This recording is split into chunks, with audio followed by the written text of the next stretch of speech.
primetime anchor for CNN-IBN and correspondent for CNN International's New Delhi bureau. Thank you.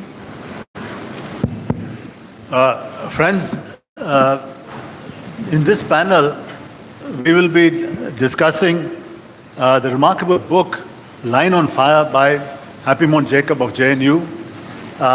This book I first saw in manuscript form when it came to me and Sumit Ganguly as co-editors of the Oxford International Relations of South Asia series.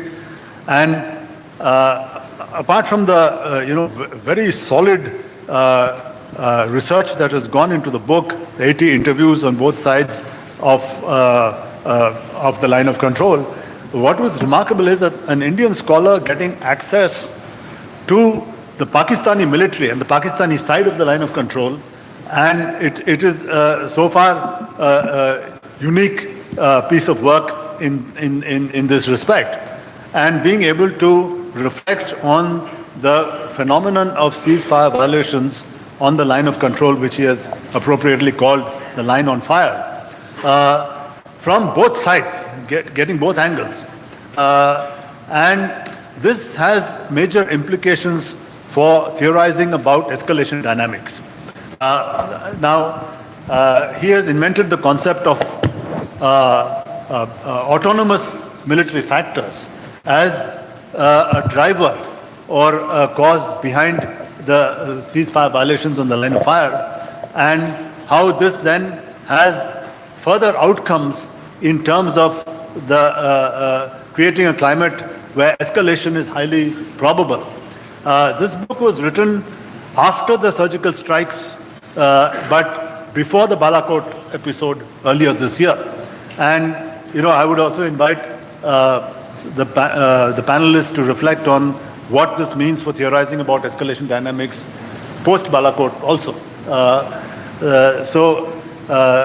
This is a remarkable piece of work, and he has introduced the concept of autonomous military factors being a driver, not just sort of politically driven violations from the top, but what happens in terms of the military subculture which exists on the ground on both sides of the line of control. So I don't want to dwell more on this because I'll be preempting the author and the panelists. So let me, without further ado, hand over this floor to Happy Mon Jacob. Thank you, Professor Sridharan. It's wonderful to be on this panel with yourself, Suhasini, Ajay, and Dr. Joshi. And I thank the OUP for having invited me to this panel to be here today.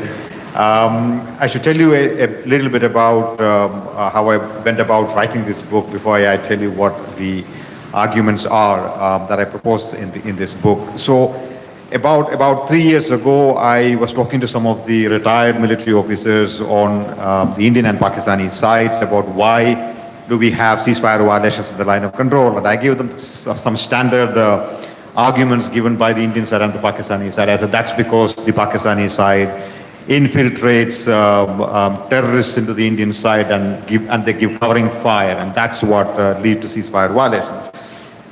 Now, I had a retired Northern Army commander telling me, Indian Northern Army commander telling me, that's all nonsense. It's something else that happens on the ground. So he said, you have absolutely no understanding of how things happen on the ground, on the line of control. So it's important that therefore you go to the LOC and understand things for yourself. So that took me to the line of control. But I traveled on the Indian side with the Indian Army and the PSF for almost a month from Kashmir to Bhuj actually, and then I requested the Pakistan Army to let me visit their side. They took me almost 1.5 years to vet me and finally allowed me to visit the Pakistani side in December 2017 for a week along the LOC. So that's about my travels, but I did speak to about 85 people on the Indian and Pakistani sides. All of them proper interviews. The serving officers, of course, are not recorded because of sensitivity involved. But of the 85 people I interviewed, I have at least 30 people from the Pakistan Army and about 30-35 people from the Indian Army. I have also been participating in several track 2. So track 2 meetings give you the opportunity to sit down with people and think and talk about things out of the box. Let me tell you what the book is about. This book is about India-Pakistan escalation dynamics. It is about reimagining and sort of unpacking, re-examining the India-Pakistan dialogue. There are India-Pakistan escalation dynamics. There are several reasons that are, or several factors that are responsible for India-Pakistan escalation dynamics, including the issue of terrorism. What happened in Pulwama on the 14th of February is a case in point, but I am looking at one tiny aspect of India-Pakistan escalation dynamics, and that is ceasefire violations on the line of control. Now, what is a ceasefire violation? Very quickly, people say one ceasefire violation means one ceasefire violation. It could potentially mean hundreds of thousands of shots from, say, medium artillery to personal weaponry in a 24-hour period in a 40 to 70 kilometer sector. That's one ceasefire violation for you. So when people say there are 5,000 violations in a given year, multiply that with what I just said. So I am looking at how ceasefire violations lead to India-Pakistan escalation dynamics. Now, if you look at the casualties from the 14th of February till the end of February, the India-Pakistan standoff, the February standoff that we had, there were no casualties. Abhinandan returned home safely, and there were absolutely no casualties during the conventional standoff between India and Pakistan. But if you look at the deaths on the line of control of combatants and non-combatants, there were about 55 casualties from the 18th of February till the end of March. And now things have calmed down now. So you're looking at no casualties taking place in a proper conventional standoff between India and Pakistan, but a lot of lives getting lost, a lot of people getting killed, both the men in uniform and civilians, villagers on the line of control.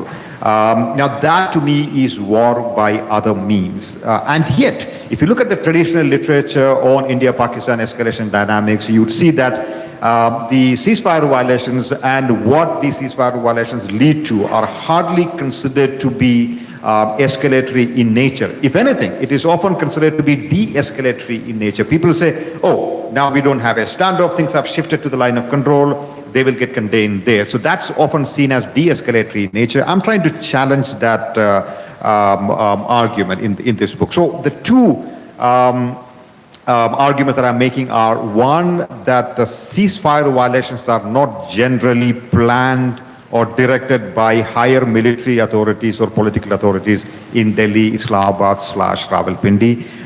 They are driven by what I call autonomous military factors. There are all kinds of, what is an autonomous military factor? An autonomous military factor is a factor that is not, that exists in the tactical operational field, not tightly controlled by or determined by central political or military authorities. So things happen on the ground which we are not aware of, which even the higher levels of the military leadership may not always be aware of. Of course, the intervening variable here is that for the autonomous military factor is always determined to a great extent or influenced, shaped by what I call political permissibility in a given situation. Say, for example, during the 2004-2008 period, you had autonomous military factors which are constant on the ground, and yet there was absolutely no political permissibility. So the ability of the autonomous military factors to cause ceasefire violations depends on the political permissibility that exists in India and in Pakistan. So, say for example, from 2009 to 2014, I would call that was indeterminate political permissibility.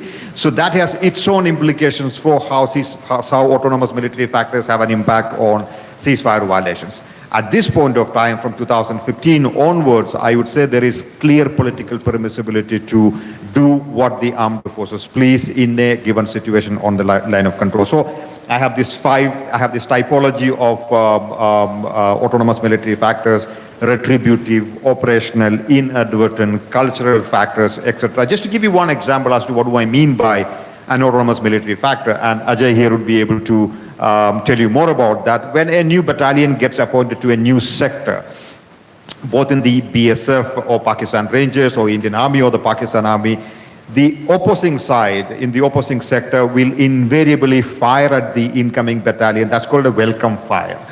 So welcome fire can sometimes lead to casualty, sometimes an extended standoff, and sometimes when a battalion leaves an area, they will engage in what is called parting fire. So you have all kinds of things happening. You have something called moral ascendancy, that to prove to the other side, I am the better army, I'm the better force, you will have to sort of keep them under the barrel of your gun, so that leads to firing. Defense construction on the line of control. Now we have an agreement with Pakistan that there should be no defense construction, new defense construction on the line of control, 2005 agreement. No one respects that. The serving officers on the line of control say that you keep talking about line of control. What is the line of control? It's a notion. It's a notion, it's not demarcated on the ground. Unlike the international border, where you have survey pillars, etc., etc., the line of control is a notion which can perhaps get into trouble when you have landslides, when you have snowfall, when you have rivers changing courses, etc., etc. So a lot of these factors lead to ceasefire violations. Then you have land grabs, you have sniping, revenge firing, honor killing, surgical strikes, which I'm sure you've heard of. The second argument, so the first argument is that these local level factors lead to ceasefire violations, unlike it is previously understood. It's done by India or Pakistan, decided in Delhi or in Islamabad, Rawalpindi. I'm challenging that argument. The second argument I'm trying to make is I'm sort of establishing a relationship between ceasefire violations and escalation dynamics. The traditional understanding in the literature and in the policy circles is that escalation dynamics is strictly controlled by New Delhi, Islamabad / Rawalpindi. So you can therefore understand escalation dynamics from a unitary rational model perspective. That escalation is centrally controlled. Now this is something that I challenge in my book.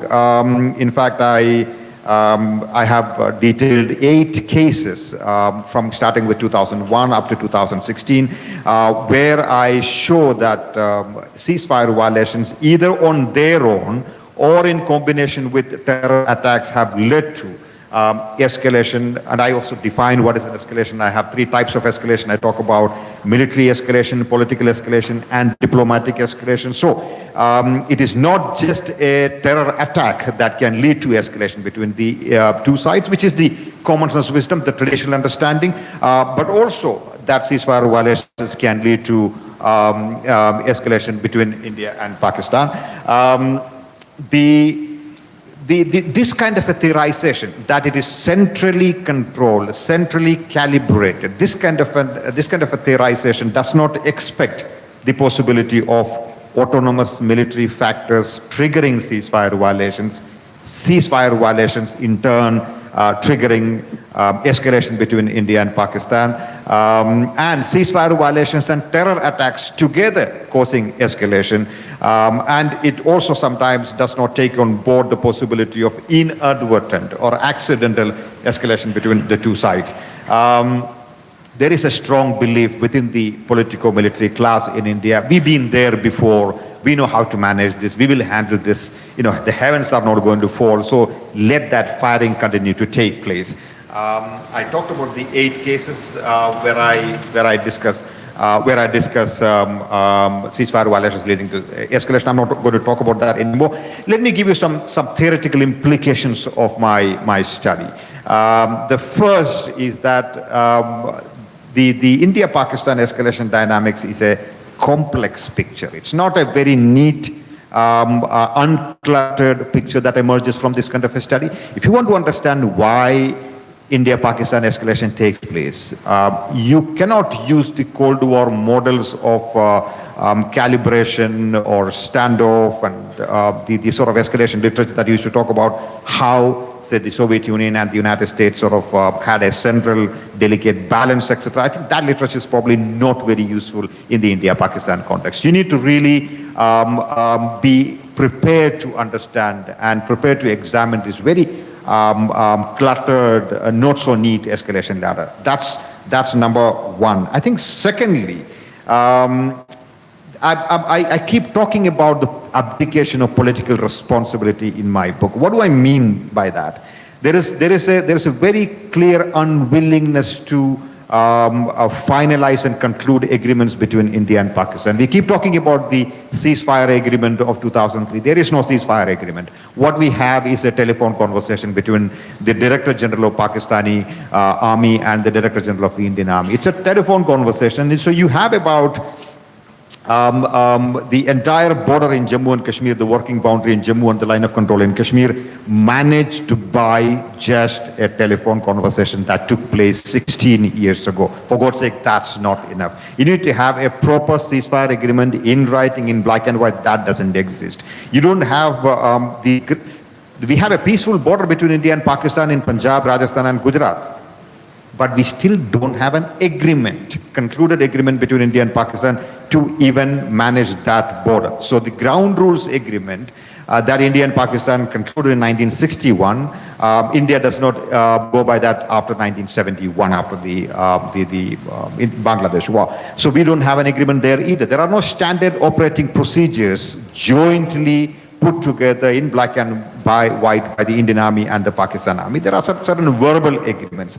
All of that is, but if you ask the doyens in the ministry, in the MHA or in the MEA, they will say that's all right. We don't need to have. We will have agreements only when terrorism stops. Yeah, that's a very noble sort of approach to things, but that's not enough. There are people dying on the line of control, but there are absolutely no agreements. The political leadership is happy to give complete autonomy, to use Mr. Modi's phrase, complete independence to the armed forces to engage in, to deal with the Pakistani side.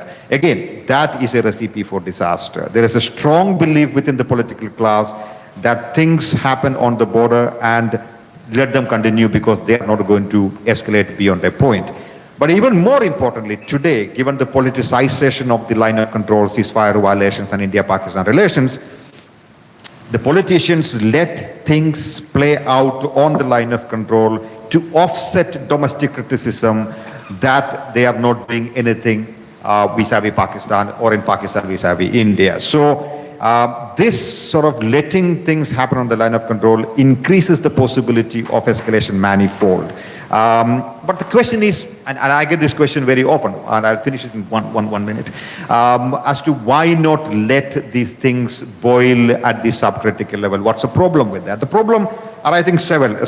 One, that and Ajay is someone who told me some time ago that you have no idea. In the 1990s, you had such violence on the line of control. Today, the line of control is a picnic. That's the exact phrase that you used. I agree with him. But in the 1990s, you didn't have the media beaming these images and the extrapolated images into your living rooms day in and day out. So what happened there may have been more violent, but today that violence has more capability to increase tension between India and Pakistan. So I think therefore it's not a good idea to let things play out on the ground there. And secondly, I think allowing the steam vending mechanism to continue makes a future military rapprochement more difficult. Because, I mean, militaries work on the basis of certain ethics, certain culture. The guys the units who faced each other in the Kargil war, when they come face to face even today, they have issues with each other. Although those who served during the Kargil war no more serve in the forces anymore. Now, my last point is basically about the false optimism about central control. And I think this false optimism that we are in control needs to be challenged, needs to be problematized. So, what do? You need to look beyond the capitals for answers. You need to conclude agreements. You need to focus on military subcultures. And there's some very interesting literature on military subcultures. So you can't really talk about military as one cultural unit. There are several subcultures within the military. How do we focus on them? I think I'll leave it that. My time is over. Thank you so much. Thank you, Happymon. I think I'll now hand the floor to Dr. Manoj Joshi to comment about 10 minutes each. Thanks. Looking at this extremely dense book, all I can say is that Happymon has done an incredible job of taking something which me in my journalist career looked at it as a kind of a routine thing, since you had this line of control and you had this thing. And here I look at the book and I go through the book. Incredible amount of work has gone into this, and incredible and an academic twist has been given to this, what I thought was a fairly routine problem. Why? Because my father was in the army, grew up with the idea that in parts of the line of control, even in the 1950s, at 60s, there could be firing in certain areas, like Poonch. Poonch was one area which there seemed to be some problem. I have not really quite understood that. But looking at this particular study and my own experience, one is, Happy Mon spoken of 8 cases. I was witness in 1990 to another case where this escalation thing, when you think about it, how things can go haywire. And this was at a place called Ranbir Singh Pura, which is near Jammu. And that's where you cross into Pakistani Sialkot on the Pakistani side.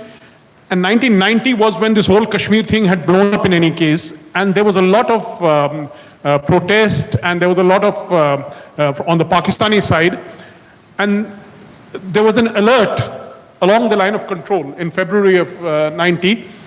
And a big procession from the Pakistani side started coming towards Ranbir Singh Pura, the BSF checkpost. And at some point, someone in the crowd set fire to the sarkanda grass, that tall grass there, set fire to it, and the fire started coming in towards the BSF post. And the BSF guys, because now this is the point which I want to emphasize, the BSF and Rangers are not as disciplined or as well trained as the army personnel.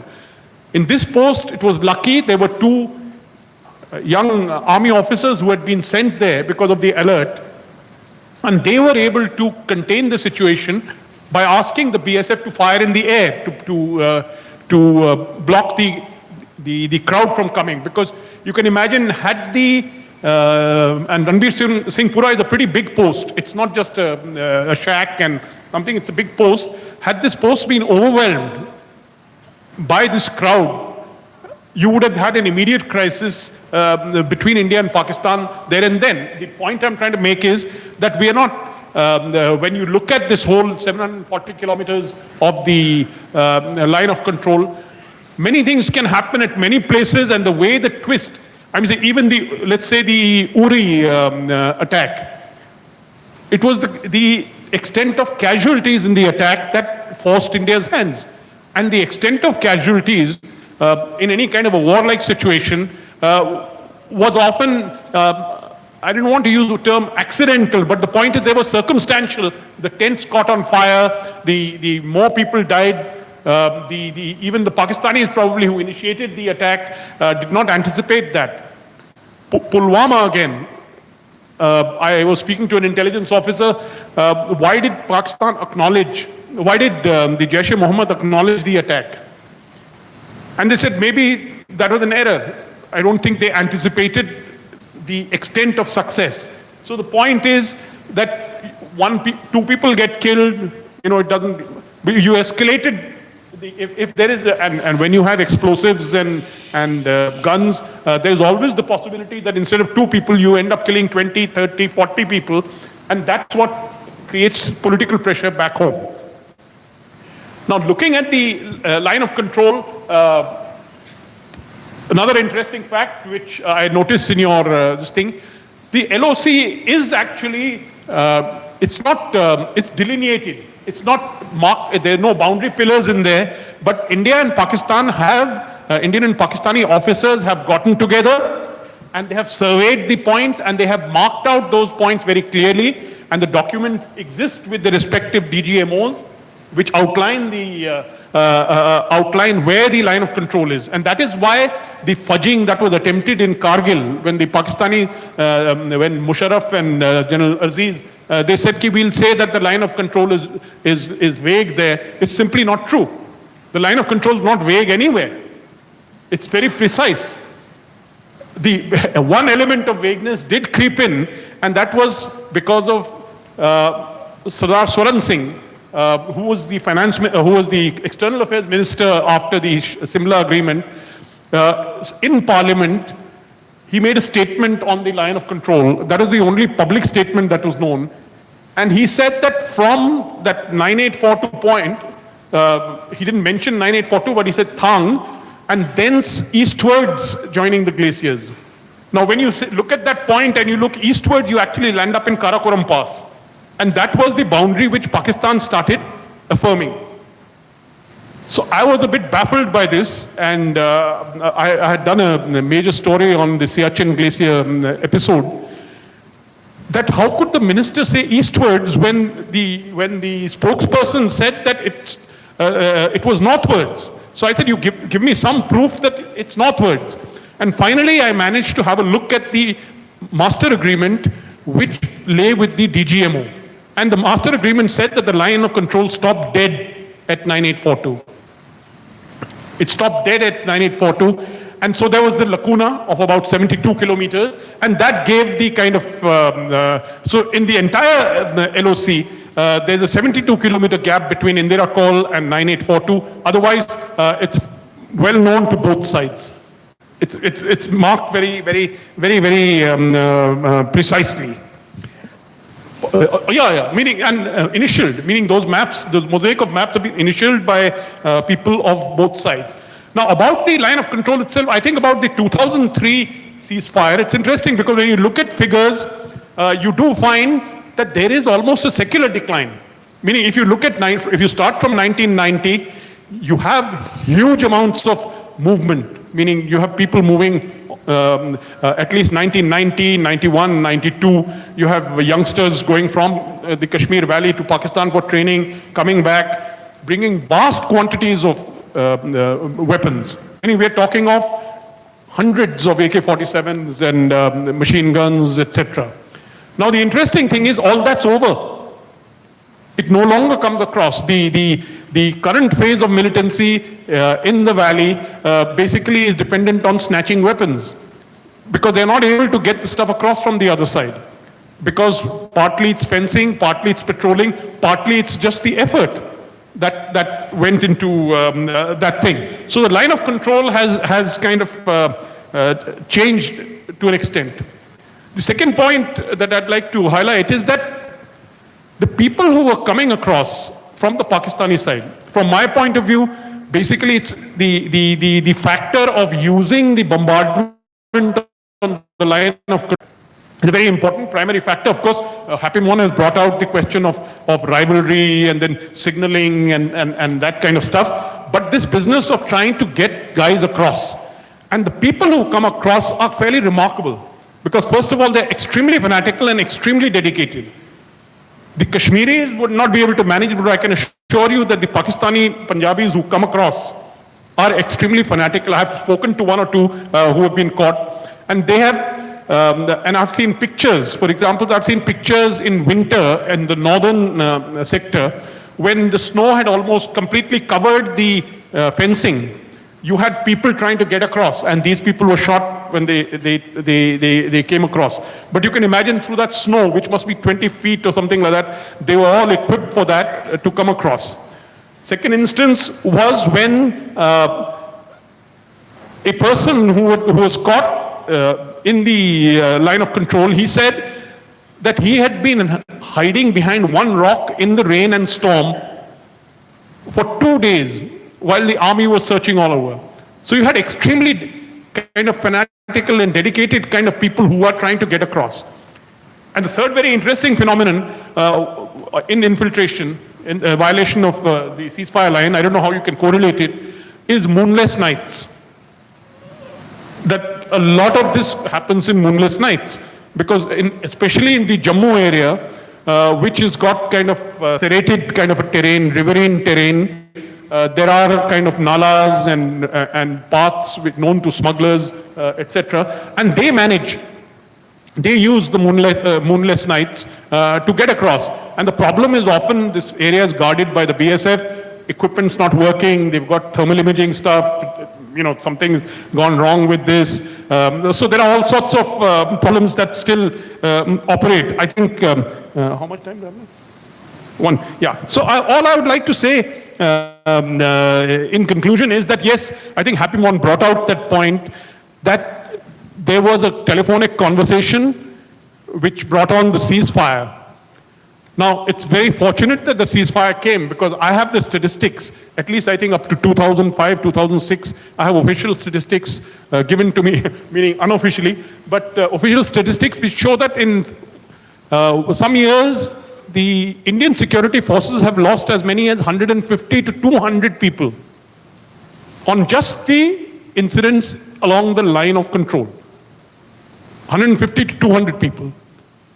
And civilian death casualty even greater, 200, 300 people, when this ceasefire line was active, in the sense while bombardment was taking place on both sides. So it's definitely a positive thing that even if there are violations, that the ceasefire line is relatively quiet today. So I think the point I just want to underscore is that it's not enough to have the conversation. We need an agreement equivalent of the border peace and tranquility agreement that we have with China. We have a BPTA with China in 1993, which spells out many of these the points agreement between the two sides on maintaining peace and tranquility along the line of actual control. It should be there for the LOC as well. Thank you. Thank you, Manoj. I'll hand the floor to Colonel Ajay Shukla. Good morning. I think the previous two speakers have made all the substantive points, but I'm the only sort of military person on the panel, so I'll confine myself to military subculture issues, which I think are central to this entire book. First of all, Happy, I've got to congratulate you, not just on the coup that you delivered by getting access to the Pakistani side, but in taking two books out of it. The first one was a really nice, racy, quick read that sort of talked about as an anecdotal view of all of this. And this book now is a more serious academic, empirical work that tries to draw lessons from the figures and the sort of insights that he's got. I think the key sort of one of the best parts about the book is your analysis of these autonomous military factors. And that's something which I'm hearing in a sort of substantive work for the first time. And it actually is central to dynamics on the line of control. But where I will sort of put a sort of a spoke is in saying that the randomness of these autonomous military factors renders empirical analysis therefore problematic, because autonomous military factors take away the predictability from the figures and the intensity of the firing and the sort of items and the outcomes that you can predict from it. But first of all, a reality check, and Manoj has already touched on this. When we say ceasefire violations have increased sort of manifold, and over the last decade the situation has changed and so on, we're losing historical perspective over here. There are three clear eras on the line of control, just like in the phases of the Earth. The first one, which corresponds to the Jurassic era, is the pre-1989 era, before insurgency started. The line of control was not such a hot place in those days. There would be occasional random firing and so on, but life was generally sort of fairly calm and predictable in those days. Then there would be what I would correspond to the Middle Ages, which is starting from the insurgency in 1989-90 to 2003, when the ceasefire came into being. There was, frankly speaking, mayhem on the line of control in those days. Every day, across numerous posts, there would be infiltration, there would be firing opened up, there would be casualties on both sides, and so on. And then what I would call the modern era, which is post-2003. This has seen a ceasefire effectively in place, and this is the only era which we can talk about ceasefire violations, because to have a ceasefire violation, you have to have a ceasefire in the first place. So ceasefire violations only apply to the 2003 era. Now, when we say that ceasefire violations could lead to crisis escalation and even at times invoking the nuclear threshold, I think we are forgetting the headspace that we have over here between what you have on the line of control now, even at its most sort of intense, and what we have seen in the past without a huge amount of escalation. So let me give you a pre-2003 reality check. I was a operations staff officer in a corps headquarters near Jammu, which was looking after the area from Poonch to Pathankot. And I would start taking the SITREP, the situation reports from the posts on the line of control at 4 a.m. in the morning. And it would take me, there was so much happening at each post, hundreds, sometimes thousands of rounds fired by a single individual post, casualties taking place. The figures that you mentioned were perhaps underestimated. So there was a lot happening on the line of control at that particular point in time. We were perpetually sleep deprived because we were taking sit-reps and taking so much time to note those sit-reps. And when an operations officer is sleep deprived, that's not a happy thing, because that means your operations outcomes are sort of not so good. But even in those days, we didn't feel that uncontrolled escalation was a possibility. Things were under control even at that level. Now, autonomous military factors are the strength of this book, and I remember talking to Happy when he came to interview me for this book, but I never realized how much he would how much importance he would give. Now, let me just talk for a sort of few seconds on this autonomous military factors. No matter how much control is imposed on the forward commanders, and control is imposed in terms of how much you can fire, what weapons you can fire, when you can fire, and when you have to stop firing. Still, a significant degree of leeway is left to the discretion of the local commander in order to cater for eventualities that might come up. Now, that makes all operational decisions subject to not just orders from headquarters, but to the proclivities and the judgments of individual commanders on the ground over there, which in turn is affected by a large number of factors, starting from their mood at that particular point in time, to their degree of machismo, to the wish to take revenge for something that may have happened earlier, to the reputation of their units and the feeling that we must impose our will on the enemy. So all these things have a bearing on how he reacts. Even cricket, which is my favorite example, when India is playing Pakistan on the line of control, each time a wicket falls, the Indian side or the Pakistani side will start opening fire. And when the match is lost, there'll be a complete bombardment, including with artillery, and people die. People lose their lives actually on the line of control as a result of cricket matches. So I'm only mentioning this because we lost last evening. So ceasefire violations cannot be seen as straightforward manifestations of the execution of a well thought out state policy being delivered at the business end of that state policy. In fact, it is an already inchoate state policy.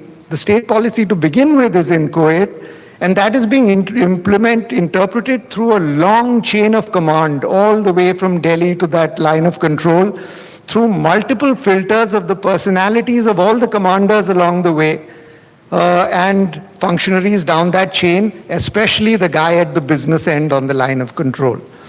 So if Clausewitz was here, he would characterize this as what he called the fog of war.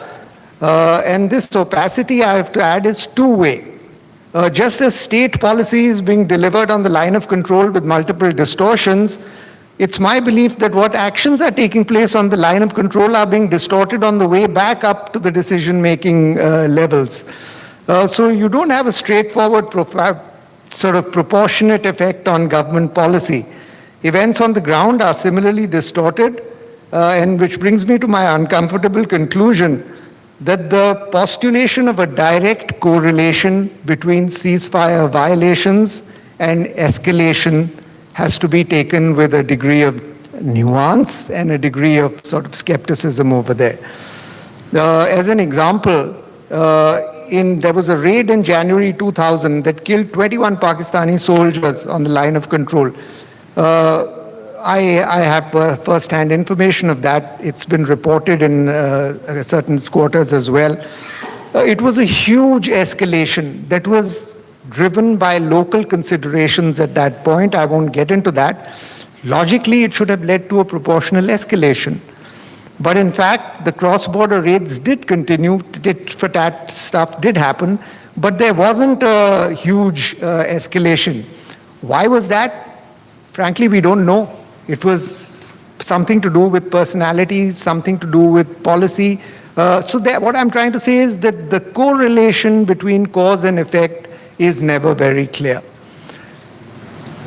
So Kalami is skeptical on the postulation that there's a direct link between the two. Even given the transparency today, and there is a lot of transparency because of a hyperactive media and sort of foaming at the mouth television anchors, even given that, I would say ceasefires are only linked with escalation when they cross a particular threshold. For example, Happymon mentions Operation Kabaddi in his book, where capturing 25 Pakistani posts and retaining them in Indian possession, that is not a ceasefire violation or an escalation. That is an act of war. It needs to be understood that their ceasefire is a sort of sacrosanct document, signed, exchanged with signatures on both sides, and violating that and taking possession of territory on the other side is an act of war, just as it was in Kargil, as Pakistan delivered. So Pakistan's generals didn't seem to understand that they were engaged in an act of war. And in Operation Kabaddi, if it had gone through, fortunately it didn't, it would have meant that Indian generals don't understand it either. What conclusion I reach is that the political leadership is generally more sane and rational in understanding such things. So to conclude, I'll give an analogy of the correlation between ceasefire violations and crisis escalation. I think ceasefire and the line of control is like a sort of orchestra playing soft background music as national policy is played out. The conductor of that orchestra does not have full control over his instruments. At times the violinist just takes off on his own. At times the cellist just does his own thing. Very often this happens. But for the most part, the guests have gotten used to the background music. They barely notice the discordant notes. Perhaps it's just too technical for all of them. Thank you. Thank you, Ajay. Thanks a lot, and thank you for making my life easier, because I will confess that I don't understand the military and really the strategic and tactical gains that are made with a lot of these incidents and events.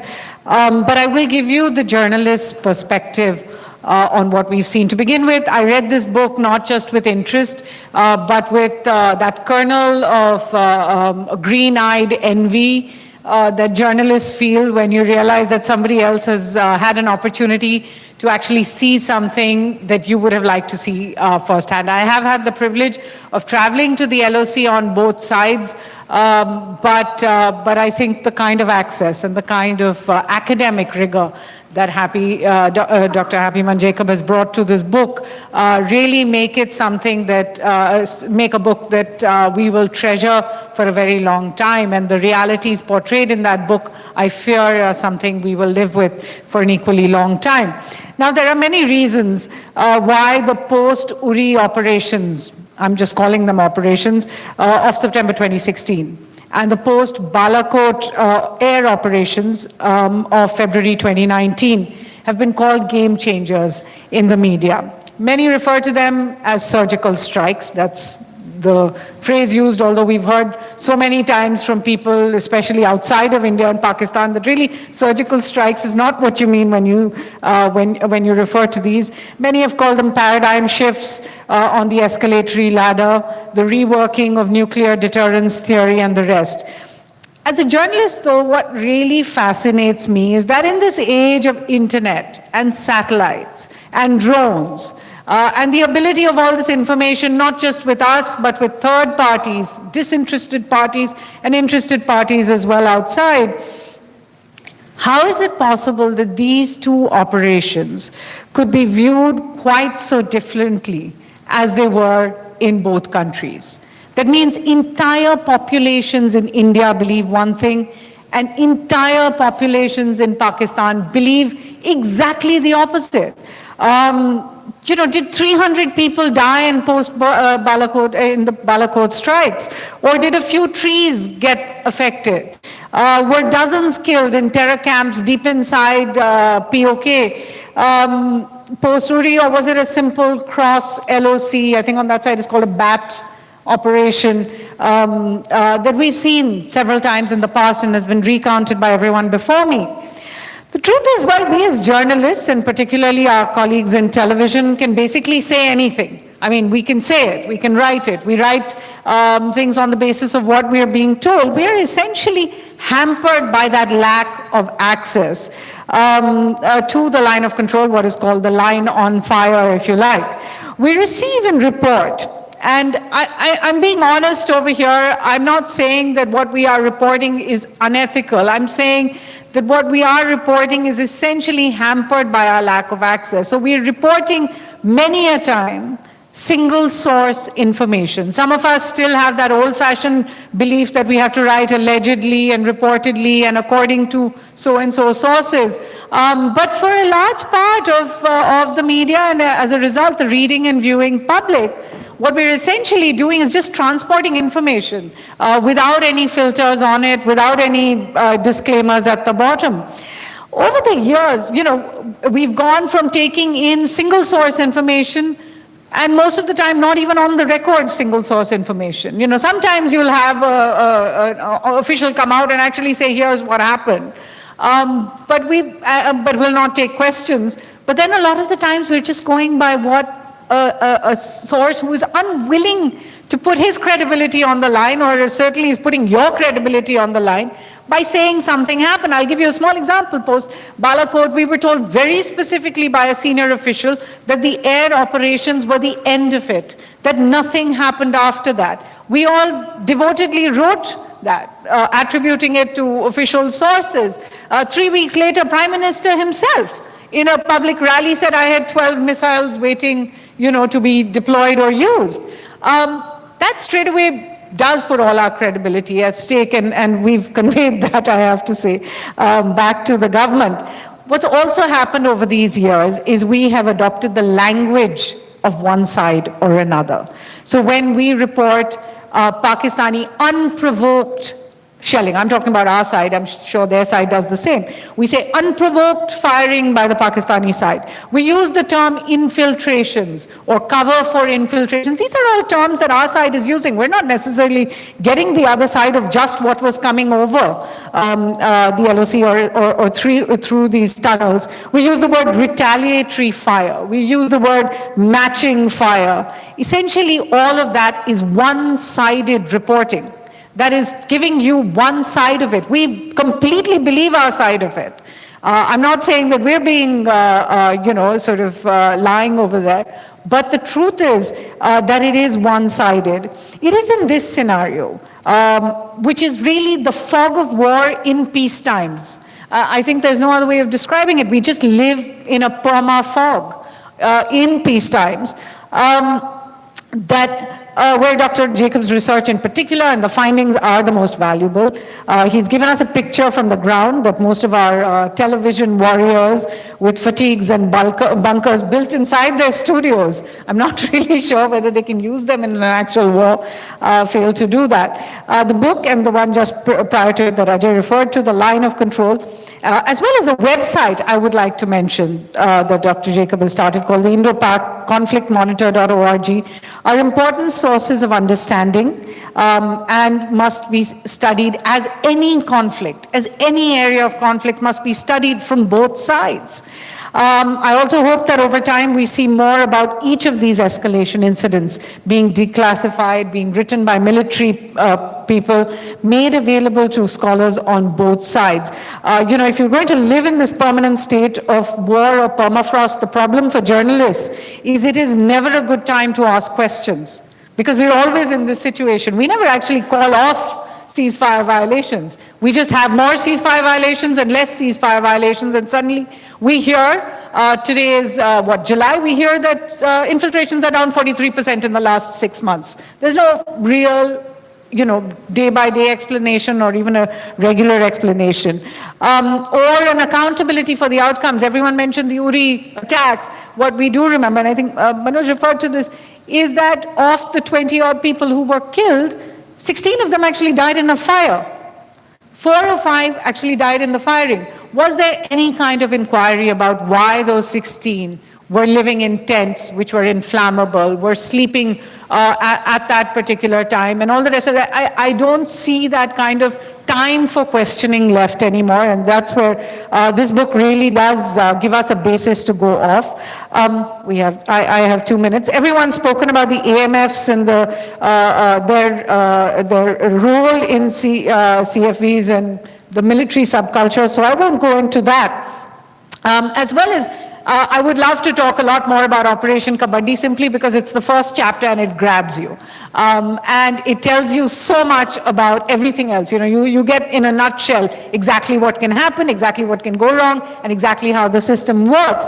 Eventually it was aborted, Ajay mentioned it a little bit, by the fact that the Americans decided to intervene after 9/11 occurred, and that attack was aborted. What is interesting is if you read this along with a work by Adrian Levy and Kathy Scott Clark, The Exile, which actually makes the point that what followed, Operation Parakram, came as a result of the Parliament attacks, and the Parliament attack itself may have actually been carried out with a view to giving a reason to move Pakistani troops away from the Tora Bora caves, where Osama bin Laden was holed up at the time. So there is a connection, and we do need to be able to read much more of exactly what happens.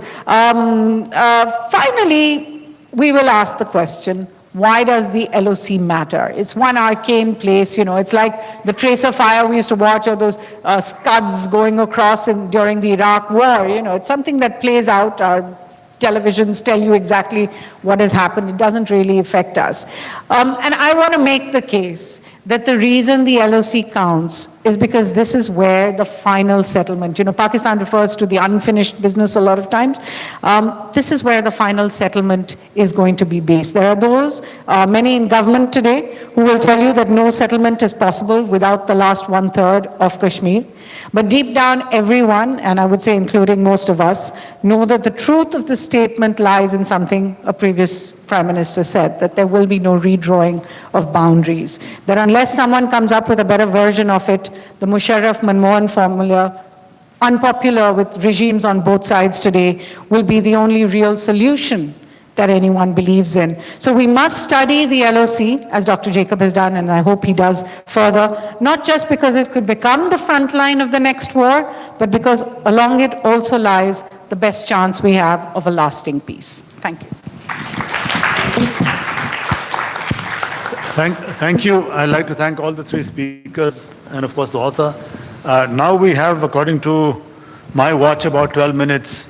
Let me just start off with one sharp contrast, which I noticed in, the book and all the presentations, between the line of control, what's happening there, and the line of actual control between India and China, where there has been no death for the last 50-odd years, I guess, from 73, 45 years, 46 years.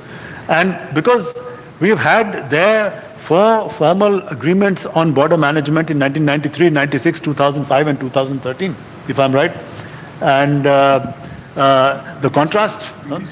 Yeah. 2013. That's right, 2013, yes. So this is such a sharp contrast that, it raises the question of, what you have all said, the need for a formal agreement on border management or line of control management. But with those couple of remarks, I'll just throw the floor open to questions. So I invite questions and comments, but please we have very limited time and we got to have time for the speakers to respond. So please be very precise and short in your comments or questions. Yes. Hi, I'm Akash. I'm a third-year undergraduate student of History and International Relations at Ashoka University. My question to Dr. Happy Mohan Jacob is this, and it's something which I would like to know about, that since you've been doing it along the line of control, did the ISI or RANW were behind you or were suspicious about this activity? Because if somebody is doing it, most likely he'll be to be interrogated or even a deep down security check. So I would like to know about that. Should we take 3 or 4 questions and then have the speakers respond? Yes. Myself, Professor Vani from IT University. My question is that, of course, line on fire, but these are basically somewhere minds on fire.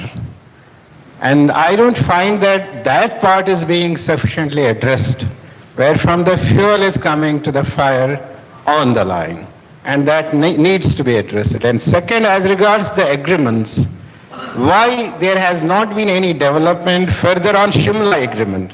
That does contain something about it. And as regards the internal factors, why there was not further development on Indira Abdullah Accord? That's also a factor in it, and I think that needs to be focused. Please. What is the first part of your question? First is that you wrote line on fire, but it's not the line on fire. These are the minds elsewhere where from the fuel is coming, and that becomes apparent on the line which you are looking to. I think that cannot be in any case ignored. That has to be addressed. That's my question. The gentleman right at the back.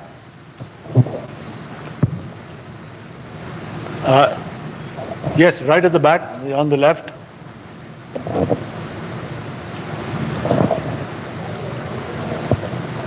Thank you. I am Rajesh from Central University of Gujarat. My question to Professor Jacob and Ms. Suhasini, that how the difference between what is actually reported or what is empirically right can be decreased and the credibility can be increased the way the print and electronic media responds to empirical data. Instead of going empirically, they basically go on the sources or other things, which at times create flutter in the, what the ma'am said, that it creates flutter in the studios. So just how to decrease that? Thank you. Yes.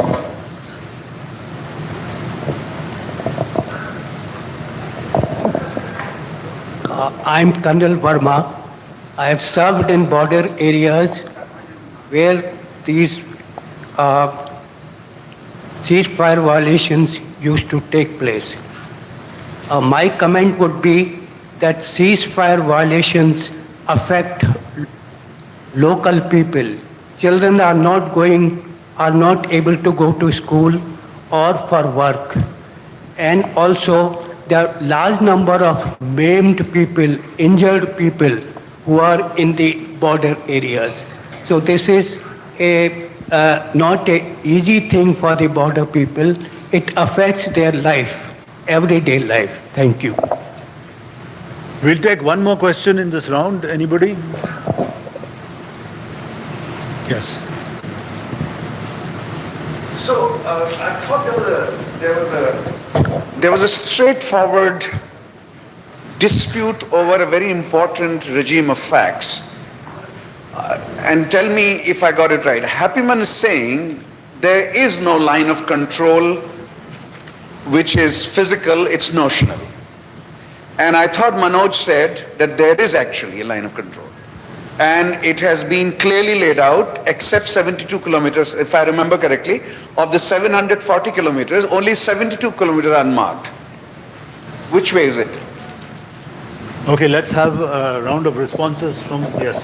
Right. Thank you. I think there are several questions, and thank you, all the three of you, for your critical and very in-depth analysis of the book. But coming back to Professor Varshney's question, the line of control is a rough estimate. There are no survey pillars, there are no border pillars. Unlike what you have in the Jammu sector, the international border in Punjab, Rajasthan, and Gujarat, you have properly surveyed border pillars. And they are regularly surveyed by the Indian BSF and the Pakistani Rangers. In the Jammu sector, you have the Riyasati pillars all over the working boundary and the international border. They are not regularly surveyed, but you still have the pillars in the Jammu sector. In the Kashmir sector, you have absolutely no pillars. This is a rough estimate. There is a line that is decided on the map, but they are not necessarily corresponding to what happens on the ground, because you don't have annual inspections, you don't have annual surveys, you don't have mutual surveys, you have no pillars, and pillars are not maintained. So therefore, at the end of the war, when you decided that this was going to be the line of control in the Suchet agreement, it was not decided on the ground and a pillar was put in exact locations. That's not how it happened in the line of control. So to my mind, and I have numerous interviews suggesting that today if you go to the line of control and ask the army officer, show me the line of control, and he is going to tell you, you see that tree there? It's behind that tree. It's ahead of that bridge. It's behind that. It's through the middle of the river. That's the language you get. There is no exactness to the line of control. That's point number one.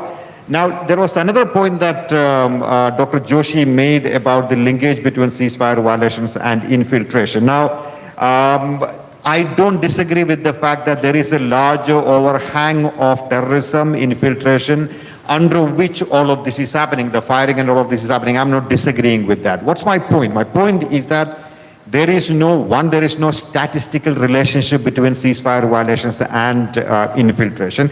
If you actually look at the 2004-2008 period, there were very few ceasefire violations. 5, 6, 7 violations, compared to, say, in 2002, you had 5,000 violations. But the infiltrations continued unabated during this period. Number two, if you look at the ceasefire violations started going up from 2009 onwards, and the infiltration came down. So my point is that on an annual average basis, if you compare statistically between ceasefire violations and infiltration, there is no statistical relationship. And the second point to add to that is that much of the ceasefire violations today are taking place in the south of Pir Panjal, whereas much of the infiltration is taking in the north of Pir Panjal, which again tells you that there is a geographical disconnect between ceasefire violations and infiltration. I'm not disagreeing with the fact that there is a larger overhang. I'm simply looking at it from a methodological point of view. On the autonomous military factors,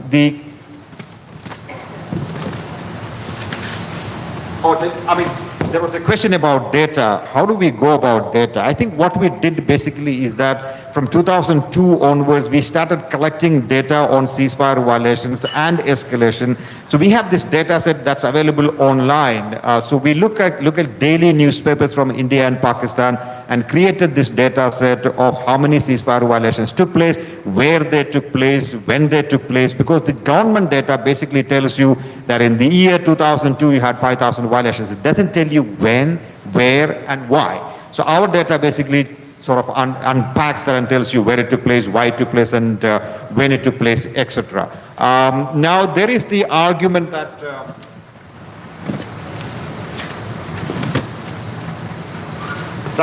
is escalation a real possibility because of ceasefire violations? Now, the argument is not that ceasefire violations by themselves will lead to escalation or to the nuclear ladder, etc., at some point. That's not the argument. Even terror attacks, say, barring Pulwama and 2001 December attack, no terror attacks have actually led the two sides on the escalatory ladder. So, if terror attacks have not led the two sides to fight a war, you certainly don't expect ceasefire violations to lead to that kind of escalation. I'm simply trying to make the argument that just like terror attacks provide a reason for escalation. Ceasefire violations also provide, and have, and I have showed that in the book, have provided a reason for escalation. And now combine the two, ceasefire violations and terror attacks. When they are combined, it has even more escalatory potential. There was a question about how do you go about doing this kind of work, RNW, ISI, if I understood that question correctly. You know, I once asked, I was supposed to give a talk to the CENTCOM of the US Army on nuclear issues. So I asked one of my professors, should I do that? So he asked me, do you know anything that you are not supposed to know? I said, I don't even know what I'm supposed to know. In the sense that I probably should know a lot more what I currently know. So I think if you put everything above board, and if you are transparent about things, and people check you out anyways. I mean, the Pakistan Army checked me out for a year before they gave me visa to go there. And I do get visitors from the Indian side from time to time. So I think you know, in academic life, you go to sort of stretch the limits a bit. And because there is no declassification policy here, you go to push the envelope a bit. Yes, on the larger Kashmir issue, the people living on either side of the line of control, they are, of course, important factors. And I have clearly, in another book of mine, I have clearly talked about some of these issues. I think... Your question very pointedly, how do you make the system more credible? How do you ensure that journalists actually insist that they get more verifiable information from the LOC? The answer is it's still very, very difficult, even if you're only taking one side. But what is important is that you as the consumer, and all of us, begin to demand more. Have you noticed that newspapers, most of them certainly, no longer tell you how many civilian casualties died on the other side? That didn't just happen. That happened when suddenly everyone was told, you know, back off on the civilian casualties on the other side. It's very important to insist on these things. I read Pakistani papers very regularly. I see the same problem on that side, that we have learned to dehumanize a problem and therefore step away from it by not talking about the casualties on the other side. And sir, your point is absolutely well taken. You know, on the LOC, in the years when the ceasefire was actually working, we've actually seen schools being rebuilt. We've seen farmers coming back and reclaiming farmland and actually growing crops on them. So there is no doubt in anyone's mind. I think also what we must start to study is what's happening to the soldiers themselves. I know this is a taboo issue and I'm a civilian, so maybe I'm not the best person to ask it. But a leader once said to me, do you know of any other part of the world where soldiers literally stare at each other through the barrel of a gun all day? And I really couldn't think of another place where if you are standing on our side of the LOC, you know you're being watched, and you're being watched through a sniper's rifle. You're not, you know, you're not just being looked at through binoculars. A lot of the times you said it's, you know, the LOC is behind the tree. It's actually even easier in many places where you just see where the other side's, you know, post is. And you know the other side of the LOC. So, you know, so the fact is that we have to learn to find ways to humanize the situation that we are looking at, or we are going to continue in this kind of fog of what I call a kind of permafrost. Now, we've run completely out of time and we have another panel. So I'd like to thank the author and the three speakers, and thank all of you for coming here. Thank you so much. Thank you so much. This was a rather